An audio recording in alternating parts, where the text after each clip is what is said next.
ಎಲ್ರಿಗೂ ನಮಸ್ಕಾರ. ಬಂದಿರೋ ಮಾಧ್ಯಮ ಮಿತ್ರರು, ನನ್ನ ಸ್ನೇಹಿತರು, ಎಲ್ಲರಿಗೂ ತುಂಬ ಹೃದಯದ ಸ್ವಾಗತ. ಬೆಳಕೆ ಲೈಕ್ ನಾವು ಒಂದು ಕಾಂಟೆಂಟ್ ಯಾವಾಗಲೂ ಇದನ್ನು ಹೇಳ್ತಾ ಇರ್ತೀನಿ ನಾನು. ರಕ್ಷಿತ್ ಅವ್ರ ಜೊತೆ ಯಾವಾಗಲೂ ಮಾತುಕತೆ ನಡೀತಾನೆ ಇರುತ್ತೆ. ಕಾಂಟೆಂಟ್ ಮಾಡುವಾಗ ಒಂದು ಅರ್ಥಪೂರ್ಣವಾದ ಕಾಂಟೆಂಟ್ ಒಂದು ಮಾಡಬೇಕು, ಅದಕ್ಕೆ ಏನಾದರೂ ಒಂದು ಮೆಸೇಜ್ ಅನ್ನೋದೊಂದು ಇರಲೇಬೇಕು ಸೊಸೈಟಿಗಾಗಲಿ, ಅಥವಾ not just our audiences, not just our subscribers. ನಮ್ಮಿಂದ ಸಮಾಜದಲ್ಲಿ 1% ಬದಲಾವಣೆ, 0.001% ಬದಲಾವಣೆ ಆದರೂ ನಮಗದು ಖುಷಿನೇ. ಆ ಒಂದು ಪ್ರಯತ್ನದಿಂದ, ಆ ಒಂದು ಪ್ರಯತ್ನದ ನಿಟ್ಟಿನಿಂದ ನಾವು ಯಾವಾಗಲೂ ಏನಾದ್ರು ಒಂದು ಮಾಡಕ್ಕೆ ಹೊರಡ್ತಾ ಇರ್ತೀವಿ. I have a very strong team with me. Director Rakshit Thirthahalli ಆಗಿರ್ಬೋದು, ಹೇಮಂತ್ ಜೋಯ್ಸ್ ಅವರ ಮ್ಯೂಸಿಕ್ ಆಗಿರ್ಬೋದು, ಪ್ರಮೋದ್ ಮರವಂತೆ ಅವರ ಲಿರಿಕ್ಸ್ ನನ್ನ ಎಲ್ಲ ಹಾಡುಗಳಿಗೆ, ಗುರುಪ್ರಸಾದ್ ಅವರ ಸಿನಿಮಾಟೋಗ್ರಫಿ ಆಗಿರ್ಬೋದು, ಪ್ರತಿ ಫ್ರೇಮ್ಸಲ್ಲೂ ತುಂಬ ಚೆನ್ನಾಗಿ ತೋರಿಸ್ತಾರೆ ಅವರು. ಆ್ಯಂಡ್ ಒಬ್ಬರಿಂದ ಸಾಧ್ಯ ಇಲ್ಲ ಇದು. ಒಬ್ಬರು ನಾನು ಹೇಳ್ಬೋದು ಈ ಥರ ಮಾಡ್ಬೋದು, ಈ ಥರ ಒಂದು ಇದೆ ನನಗೆ ಆಸೆ ಮಾಡೋಕ್ಕೆ ಅಂತ. ಬಟ್ ಎಲ್ಲರೂ ಒಟ್ಟಿಗೆ ಬಂದಾಗ ಮಾತ್ರ ಅದಾಗೋದು. And much thanks to the great team that I have. Very very thankful. Main thanks to Rakshit Thirthahalli sir. ಯಾವಾಗಲೂ ತುಂಬ ಸಪೋರ್ಟಾಗಿ ನಿಲ್ತಾರೆ. ಆ್ಯಂಡ್ ಏನೇ ಇದ್ರೂ ಒಂದು ಕಾನ್ಸೆಪ್ಟನ್ನು ನಾವು ವಿಜುವಲೈಸ್ ಮಾಡುವಾಗ ಅದು ಯಾವ ರೀತಿಲಿ ಮಾಡಬೇಕು ಅನ್ನೋದು ಆ ಡೈರೆಕ್ಟರ್ ಲೆನ್ಸಲ್ಲಿ ಮಾತ್ರ ಗೊತ್ತಾಗೋದು. And he does that really well. I am really fortunate. Even music ವಿಡಿಯೋಗಾಗಲಿ ಆ ಒಂದು ನೀವು ಕ್ವಾಲಿಟಿ ನೋಡಿರ್ಬೋದು, output quality, the screenplay ಆಗಿರ್ಬೋದು, ಅಥವಾ ದ ಆಡಿಯೋ ಕ್ವಾಲಿಟಿ ಅವ್ರ ವಿಡಿಯೋ ಕ್ವಾಲಿಟಿ ಆಗಿರ್ಬೋದು, ಎಲ್ಲೂ ನಾವು ಕಾಂಪ್ರಮೈಸ್ ಮಾಡಿಲ್ಲ, ಮಾಡೋದು ಇಲ್ಲ ಮುಂದೆ. But at the same time like ಅದೆಲ್ಲ ಕಾರಣ directors vision. So very thankful to him for that. And Pramod ಅವರು ಕೂಡ, ನಾನು ಲಿರಿಕ್ಸ್ ಬರ್ಸ್ಬೇಕಾದ್ರೆ ನಾವು 3 ಜನ ಆ್ಯಕ್ಚುಲಿ, ನಾನು ರಕ್ಷಿತ್ ಹೇಮಂತ್ ಅವ್ರು ಮಾತಾಡ್ತೀವಿ. ಪ್ರಮೋದ್ ಅವ್ರ ಹತ್ರ ಲಿರಿಕ್ಸ್ ಬರ್ಸುವಾಗ ಮಾತಾಡಿ ಯಾವ ಥರ ಬೇಕು ಅಂತ ಹೇಳಿದಾಗ ಅವರು first time or second time already ನಮಗೆ ಫುಲ್ ಕಂಪ್ಲೀಟ್ ಲಿಸ್ಟ್ ಬಂದಾಗಿರುತ್ತೆ. ಅಂದರೆ ಏನು ಕರೆಕ್ಷನ್ಸ್ ಇಲ್ಲದೆ ಆ ಥರ ಬಂದಾಗಿರುತ್ತೆ. ಅಷ್ಟು ಚೆನ್ನಾಗಿ ಬರೀತಾರೆ ಅವರು. So lucky to have you in the team. Thank you Pramod. ಗುರುವರ ಬಗ್ಗೆ ಯಾವಾಗಲೇ ಹೇಳಿದ್ದೀನಿ ನಾನು, ಮತ್ತೆ ಹೇಳಂಗೆ ಇಲ್ಲ. ಅವರು ಇದು ಯಾವುದು ಹೋಪ್ ಆಗಿರ್ಬೋದು, ನಮ್ಮ ಕ್ವಿಟ್ ಆಗಿರ್ಬೋದು, ಅಥವಾ ಮೈ ಫ್ರೆಂಡ್ ಕೂಡ ಇವರೇ ಮಾಡಿರೋದು ಇಲ್ಲಿಂದು. ಆರ್ ಸಾಂಗಲ್ಲೂ ಲೈಕ್ ಇವರ ಕಾಂಟ್ರಿಬ್ಯೂಷನ್ ಇದೆ. ಆ್ಯಂಡ್ ಇವತ್ತು ಹೇಮಂತ್ ಅವರನ್ನ ತುಂಬ ಮಿಸ್ ಮಾಡ್ಕೋತಾ ಇದ್ದೀವಿ. ಅವ್ರ ಕಾರಣಾಂತರಗಳಿಂದ ಇವತ್ತು ಬಂದಿದ್ರೆ ಚೆನ್ನಾಗಿರೋದು. ಬಟ್ ನಿಮ್ಮ ಸಪೋರ್ಟ್ ಹೀಗೆ ಇರಲಿ. ನಾವಿನ್ನೂ ಚೆನ್ನಾಗಿರೋ ಕಾಂಟೆಂಟ್ಸ್ನ ಕೊಡ್ತಾ ಹೋಗ್ತೀವಿ. ನಮ್ಮ ಮೂವಿನೂ ತಿಮ್ಮನ ಮಟ್ಟೆಗಳು ಅಂತ ಲಾಂಚ್ ಆಗಿದೆ, ಎಲ್ಲ ರೆಡಿ ಇದೆ, ರಿಲೀಸಿಗೆ ರೆಡಿ ಇದೆ. ಅದು ಸದ್ಯದಲ್ಲೇ ರಿಲೀಸ್ ಆಗುತ್ತೆ. But at the same time ನಾವು ಮ್ಯೂಸಿಕ್ ವಿಡಿಯೋ ಮಾಡೋದು ನಿಲ್ಲಿಸಲ್ಲ, ಅದು ನಡೀತಾ ಇರುತ್ತೆ. ಇದು ನಮ್ಮ ಪ್ರಯತ್ನ ಹೀಗೆ ನಡೀತಾ ಇರುತ್ತೆ. ಆ್ಯಂಡ್ ಹೀಗೆ ನಿಮ್ಮ ಸಪೋರ್ಟ್ ಇರಲಿ.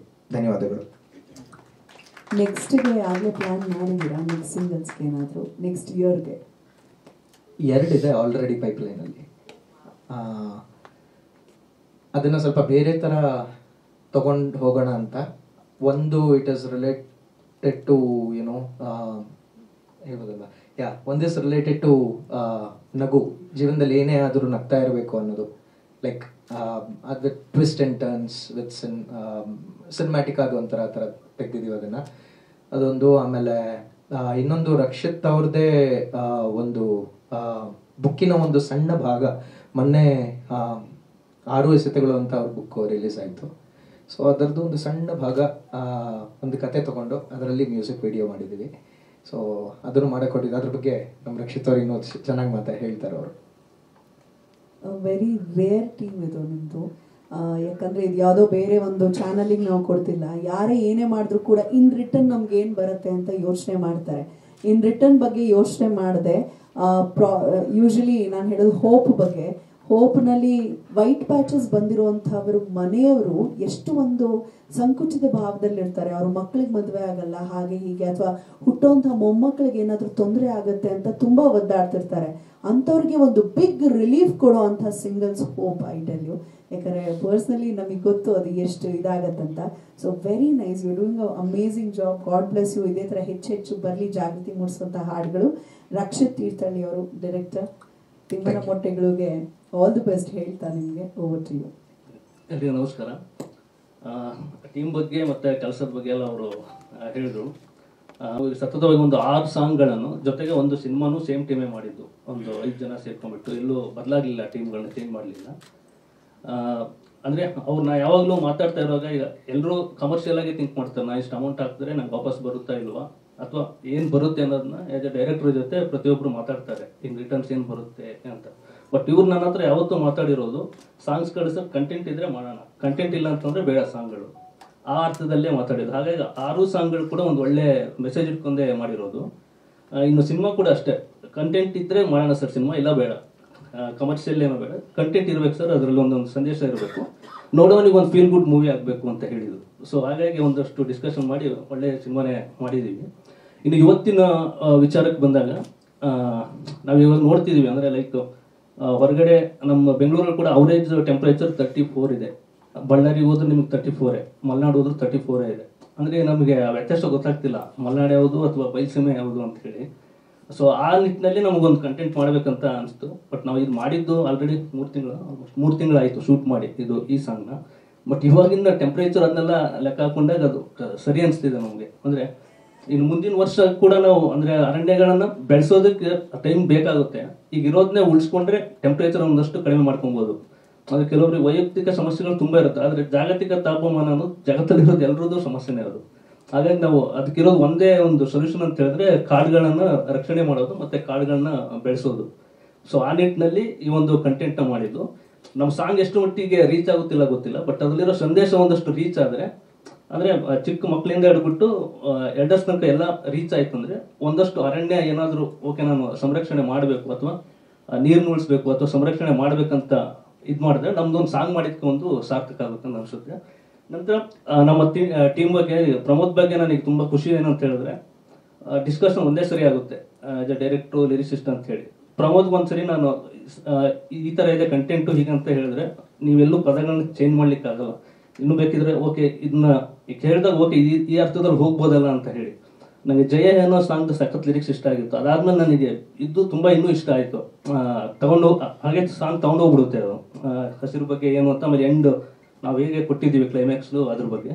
ಇನ್ನು ಗುರುದ್ದು ನಾವು ಅದು ಶೂಟ್ ಮಾಡ್ತಿರಾಗಲೇ ನನಗೆ ಒಂದೊಂದ್ಸರಿ ಇಷ್ಟ ಆಗಿರೋ, ಅವ್ರಿಗೆ ಒಂದ್ಸರಿ ಇಷ್ಟ ಆಗಿರಲ್ಲ. ಬಟ್ ಆ ಡಿಸ್ಕಷನಲ್ಲೇ ಒಂದು ಒಳ್ಳೆ ಫ್ರೇಮ್ಸ್ಗಳಂತೂ ಸಿಗುತ್ತೆ. ಸೊ ಆ ನಿಟ್ಟಿನಲ್ಲಿ ಕೆಲಸಕ್ಕಾಗಿ ನಾವು ಜಗಳ ಆಡ್ತೀವಿ, ಬಟ್ ಫೈನಲಿ ಔಟ್ಪುಟ್ ಚೆನ್ನಾಗೇ ಬರುತ್ತೆ ಇಲ್ಲಿ ತನಕ ಮಾಡಿರೋದೆಲ್ಲ. ಸೊ ಹಾಗಾಗಿ ನನ್ನ ಟೀಮಿಗೆ, ಕಂಪ್ಲೀಟ್ ಟೀಮ್ಗೆ ಒಂದು ಥ್ಯಾಂಕ್ಸ್ ಹೇಳಿ.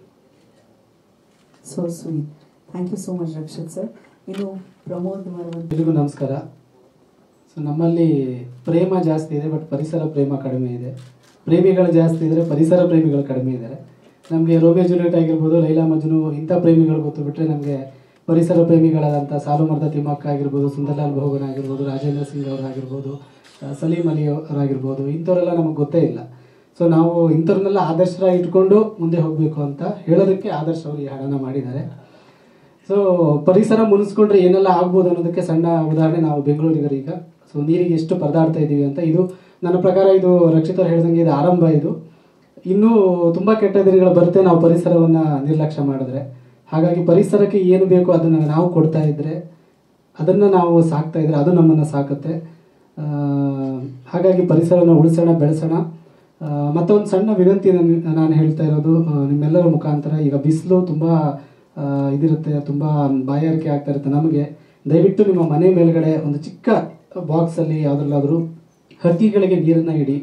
ತುಂಬ ಹಕ್ಕಿಗಳು ನೀರಿಲ್ಲದೆ ಪರದಾಡೋದನ್ನು ನೋಡಿದ್ದೀವಿ. ನಾವಾದರೂ ಮನುಷ್ಯರು ಎಲ್ಲಿ ನೀರಿದೆ ಅಲ್ಲಿ ಹೋಗಿ ತೊಗೋಬೋದು, ಬಟ್ ಬೆಂಗಳೂರಂಥ ಸಿಟಿಗಳಲ್ಲಿ ಹಕ್ಕಿಗಳಿಗೆ ತುಂಬ ಕಷ್ಟ ಆಗ್ತಿದೆ. ದಯವಿಟ್ಟು ಆ ಕೆಲಸವನ್ನು ಮಾಡಿ ಅಂತ ಕೇಳ್ಕೊಳ್ಳೋದಕ್ಕೆ ಇಷ್ಟಪಡ್ತೀನಿ. ಇನ್ನು ಟೀಮ್ ಬಗ್ಗೆ ಹೇಳೋದಾದರೆ ಸೊ ನಾನು ಎಲ್ಲ ತುಂಬ ಸಿನಿಮಾಗಳಿಗೆ ಬರಿತಾ ಇದ್ರು ಕೂಡ ಈ ತಂಡದ ಜೊತೆ ಇವರ ಆಲ್ಬಮ್ಗಳಿಗೆ ಮಾಡೋದು ತುಂಬ ಒಂದು ಮನಸ್ಸಿಗೆ ಖುಷಿ ಕೊಡುವಂಥದ್ದು. ಯಾಕಂದರೆ ಅವರ ಉದ್ದೇಶ ಒಂದು ಸಂದೇಶವನ್ನು ಸಾರುವಂಥದ್ದಾಗಿರುತ್ತೆ. ಮತ್ತು ನಮ್ಮೊಳಗಡೆ ಎಲ್ಲೋ ಒಂದು ಕಡೆ ನಾವೇನಾದರೂ ಒಂದು ವಾಪಸ್ ಕೊಡಬೇಕು ಸಮಾಜಕ್ಕೆ, ಈ ಪ್ರಕೃತಿಗೆ ವಾಪಸ್ ಕೊಡಬೇಕು ಅನ್ನೋದನ್ನು ನಾವು ಪದಗಳ ಮೂಲಕ ಕೊಡ್ತಾ ಇದ್ದೀವಿ ಅಂತ ಅನಿಸುತ್ತೆ. ಅಫ್ಕೋರ್ಸ್ ಕೆಲಸಗಳನ್ನು ಮಾಡ್ತೀವಿ.